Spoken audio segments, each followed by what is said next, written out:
A properly trained interpreter is guided by the Interpreter's Code of Ethics. This says our interpreters need to be aware of and alert the client of any possible conflict of interest, and that they have to provide accurate, impartial and confidential services to clients. But to get the best out of your interpreting experience, you need to put in some work too. So, where do we start? First, when you know you're going to need an interpreter, book with the NTAIS as soon as you can.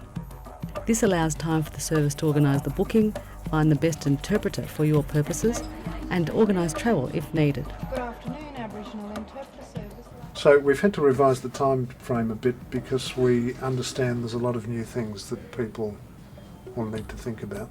You'll need to talk to the interpreter before the interview about the type of information you are giving and what you hope to achieve. New words. Go over any specialised words or concepts and make sure it is open for the interpreter to ask questions and clarify what's needed beforehand. Can you take me through the key messages again? There are a lot of words, processes and concepts that may not have a match in an Aboriginal language. The interpreter will need time to think about the best way to try and explain these terms. The Territory Government will actually have to sign.